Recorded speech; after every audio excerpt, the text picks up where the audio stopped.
Coming here today, we're going to start here on time so we can be respectful to the folks that have showed up. I'm sure we're going to have a few more people coming on in. But the purpose of our event here today came about because of our concern that the Texas Republican Party may be the minority party in the future. We are here today to keep Texas red. There are forces at work to turn Texas blue. We want those forces to fail. What has happened over the past several weeks in regard to log cabin Republicans and Metroplex Republicans will not serve the Texas Republican Party. Metroplex Republicans applied for and received a booth at this very exhibit hall. Log cabin Republicans applied for a booth, were denied. Once it was discovered that Metroplex Republicans was a gay-friendly and gay organization, they sent us our money back. A $2,000 check was sent back to us, and we were told we were not welcome in the convention hall. We were told that we were welcome to join other groups in the convention hall with approved messages.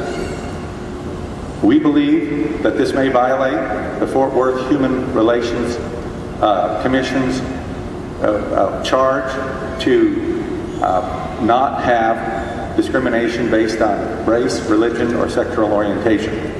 The Texas Republican Party, when they signed the rental agreement to this building, agreed to comply with all Fort Worth ordinances.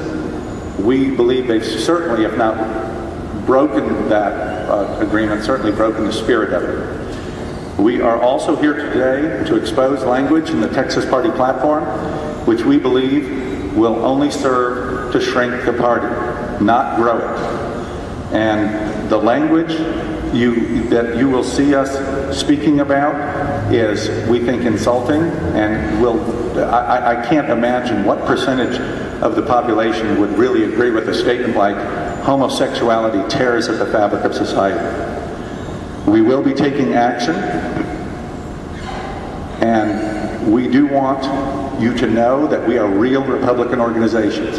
Metroplex Republicans has been around for 30 years. We were the only Republican club in Dallas County to be a full sponsor of the Reagan Day Dinner 2 years ago, and have participated in every level of the party.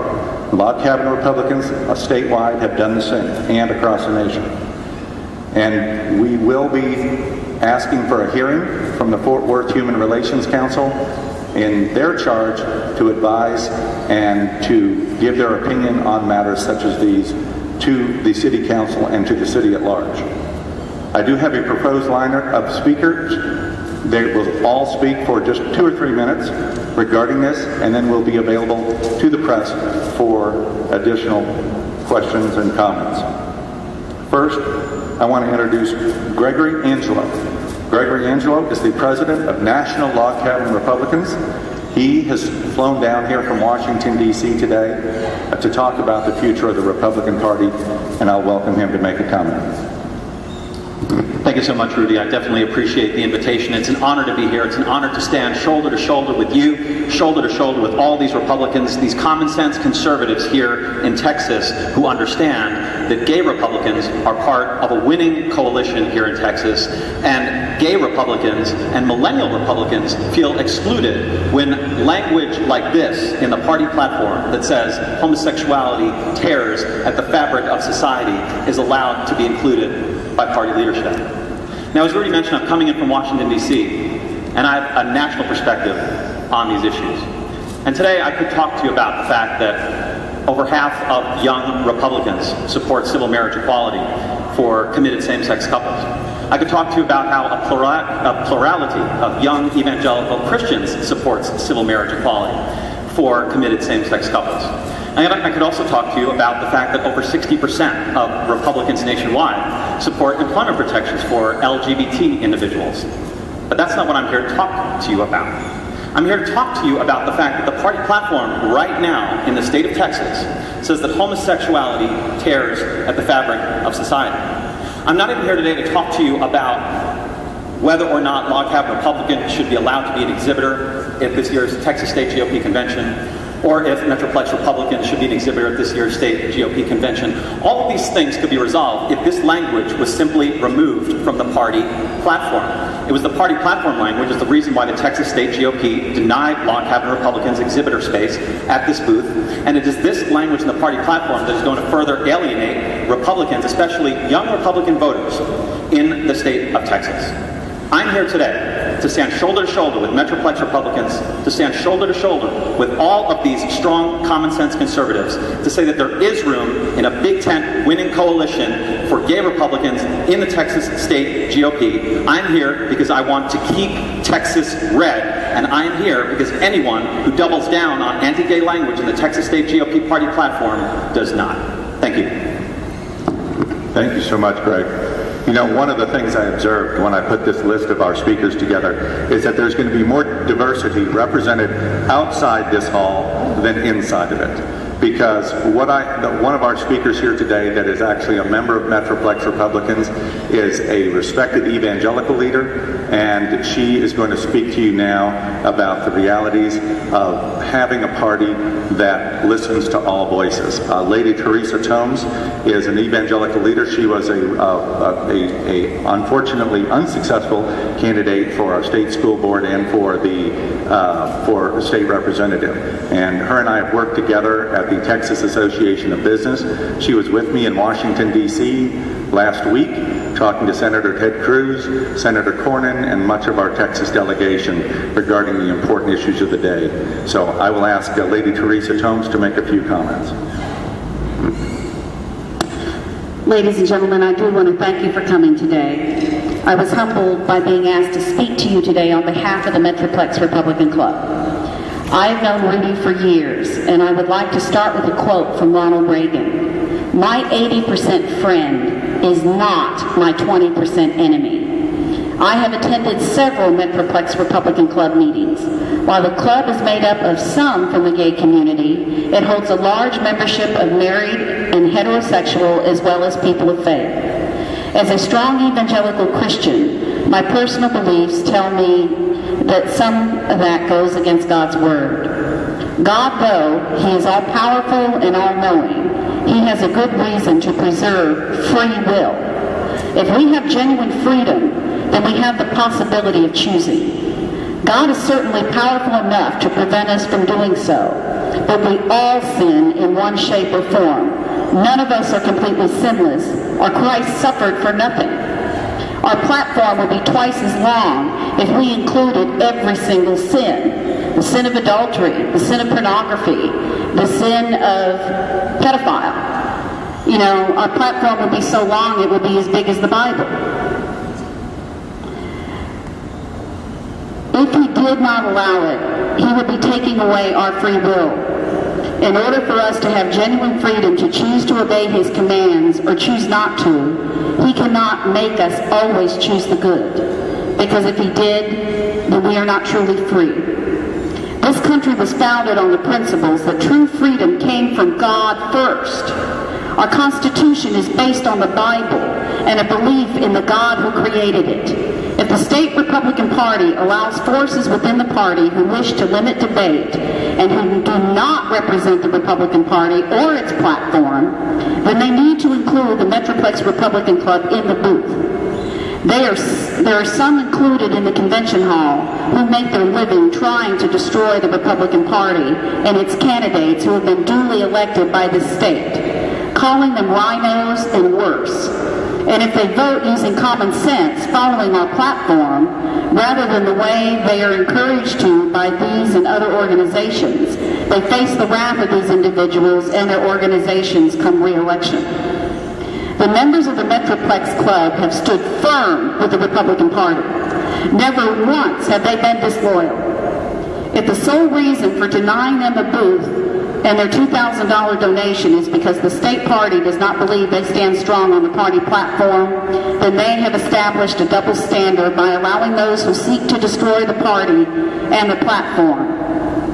The platform should be further revised so that Democrats who care about their Christian faith and preserving freedom for this country would understand that we do not hate or condemn those looking to join our party, but to embrace and educate them on why, as Republicans, we believe the way we do. If that is the criteria for allowing them to purchase a booth, then they either need to include them or refund the donation from other forces like them and groups who spread the hate against the party and cancel their booth space as well. Thank you.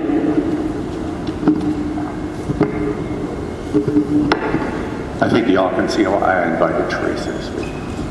Next up is a dear friend of mine who is a veteran of the Dallas Police Force. Some of you may remember him from the reality TV show First 48. He was a homicide detective. And Dale has been a loyal member of Metroplex Republicans. He has a beautiful wife, Lori, and a couple of wonderful sons, and he has a few things to say about homosexuality tearing at the fabric of society. Dale, would you please come up?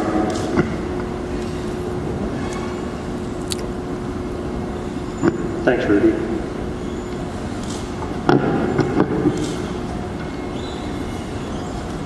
My name is Dale Lundberg. A little bit about me.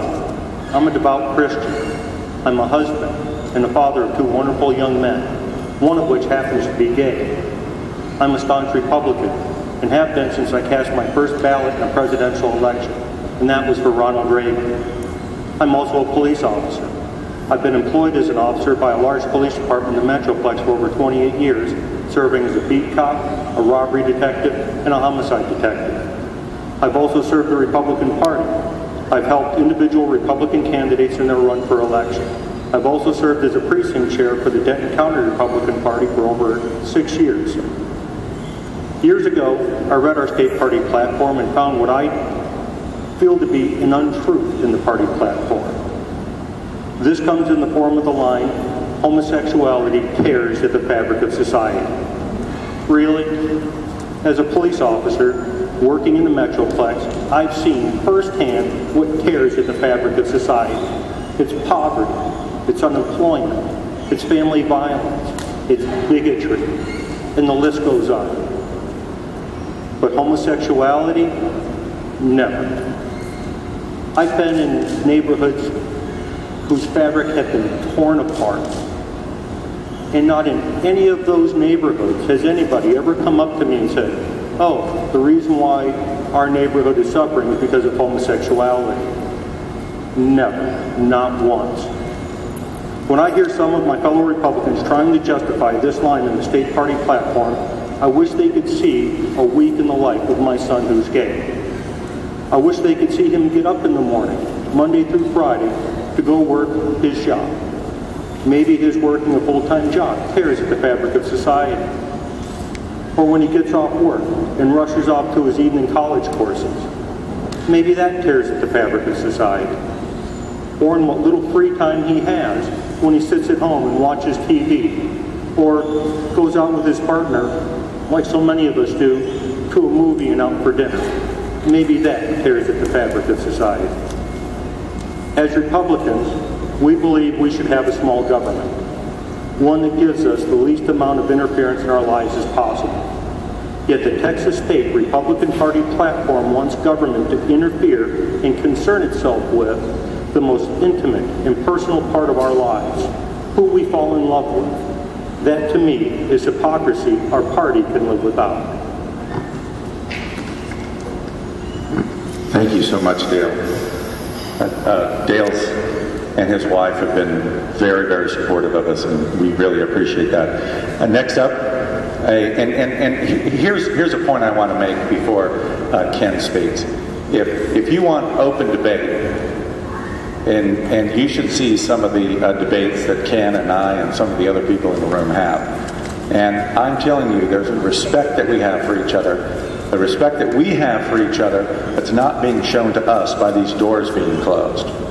And I have a problem with that. So Ken Emanuelson is a very well-respected Tea Party leader in the Dallas-Fort Worth area. He works tirelessly for the party, for what he believes in. He's a man that I respect. And I have to tell you, when the state platform was being debated, he was the one who suggested that we go ahead and list every single sin in the party platform. And I really appreciated his observation there. So Ken, come up and make a few comments. Thank you, Rudy. As Rudy mentioned, he and I often have heated debates, and we have always done so in a respectful way. I think it's been known for a long time, and it's been known with respect to members of the Metroplex Republicans that I don't agree with everything that everybody there might believe. Setting all that aside, Metroplex has hosted me as a speaker multiple times, knowing that I have a difference of opinion, but they're comfortable enough and strong enough in their convictions to have me in to speak. There's a quote that was it's misattributed to Voltaire, but it's a very, very famous quote. It's probably what he's known for more than anything. I may disagree with what you have to say, but I will fight to the death for your right to say it. That was, in many ways, one of the foundational building blocks of the Enlightenment and of our Western civilization today. The idea that I may not agree with you, but I do believe in the idea that we can all speak our minds, that we can make our case, that we may not prevail, but that we have an opportunity to set forth our ideas, set forth our arguments, and let the listeners, let the people, let the citizens listen to us and decide for themselves which side is right. So I speak only for myself. And as Rudy mentioned, we disagree on many things, but I think there's not a bit of sunlight between us on the idea that a party that wishes to grow, a party that wishes to expand, needs to be open to all perspectives, even ones that challenge existing orthodoxy. It's no surprise that we have two parties, really, in this country that have a very strong orthodoxy. And more citizens are wondering whether either of those parties really fits their needs. There are a lot of ideas that are not really acceptable in either party anymore. And if the Republican Party wants to stay the majority party in Texas, it needs to be listening to what's coming from the community and allow everybody to have their say. So I appreciate Rudy giving me the opportunity to speak here today, and I will continue to stand for the opportunity for anybody to make their case and speak their mind. And if Republicans hope to keep this state red, they need to be bringing in new people, and that means listening to them. Thank you very much. Thank you so much, Ken. Now, we're down to our last speaker. And this is Michael Cargill. And I explained who Michael Cargill was to a few of our folks. And they said, if he's Jewish, then he would just make the perfect a person to talk to any group. Because we have with us Michael Cargill, is obviously an African-American gentleman who is a log cabin Republican Austin board member. He's a conservative Republican. He owns the Central Texas Gun Works, which has been written up in Forbes magazine. And he's going to speak to us a little bit about how different groups have been accepted in the party over the many years. Michael Cargill from Austin. Thank you, Rudy. Yes, not only is Central Texas Gun Works a gun store, we're also a full-fledged training facility. We train level 3 security and also your private security officers here in the state of Texas as well. As long as I've supported the Republican Party, the party has refused to support me. We have become a party whose platform, in part, calls for exclusion of a large segment of our population from society.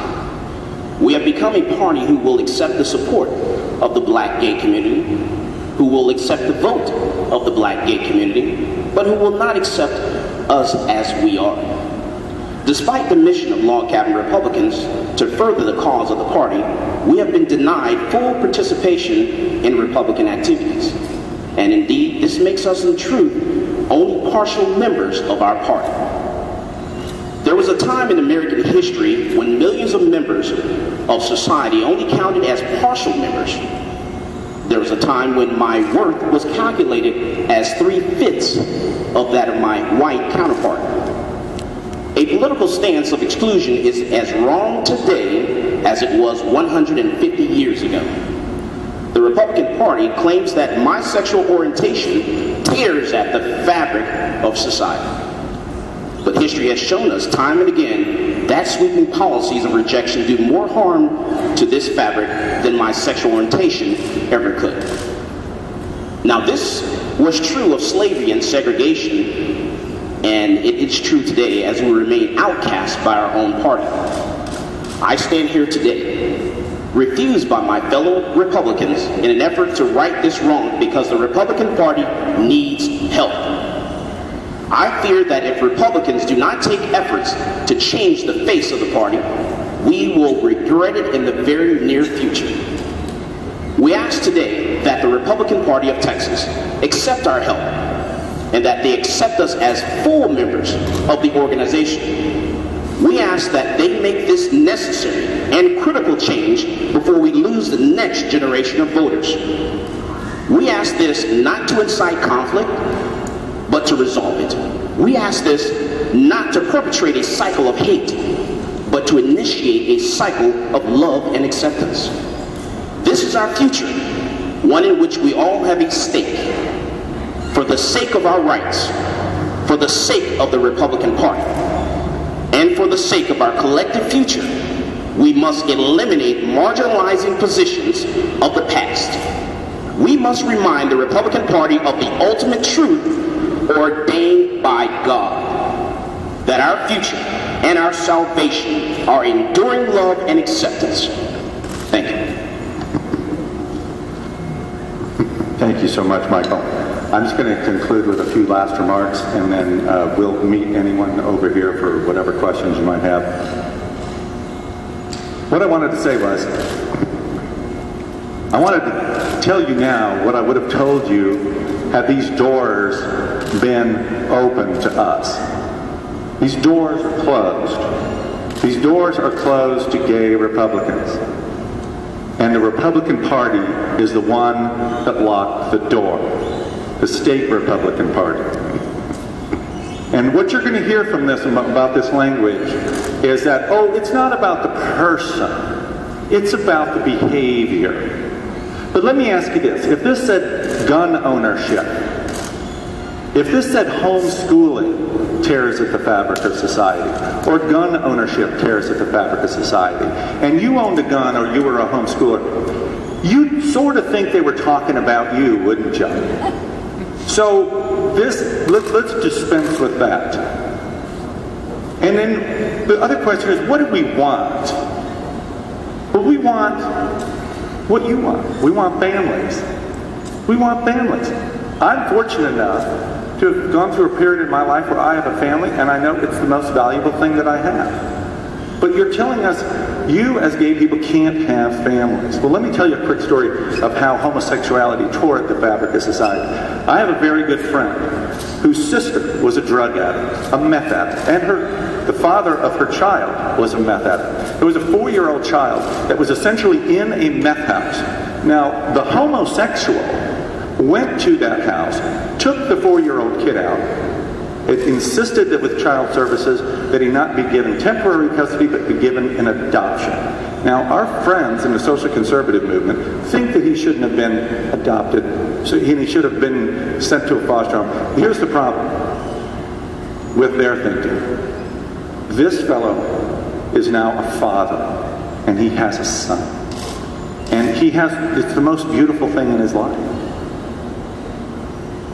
How dare anyone? As a matter of fact, this kid's now in one of the top private schools in Dallas. He went from being in a crack house to being in one of the top private schools in Dallas because a homosexual, who apparently is tearing at the fabric of society, somehow intervened and is being an amazing parent, as near as I can tell. It's changed his life. It's changed his son's life. But we want families.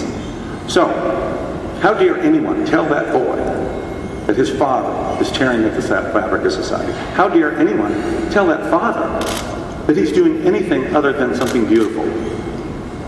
I beg my social conservative friends to let this issue go. We love you, and we believe that you want the best for the country. But this is just bad politics now. And it's just a bad way to treat people. And one last thing. We are tired at Log Cabin Republicans and Metroplex of all elected officials who wink and nod and say, oh, we're with you, it's just all these other people, and then publicly remain silent. We'll have more on this for you tomorrow. But at this point, we're going to conclude and then be able to answer any questions that folks have. Thank you very much, everyone, for coming.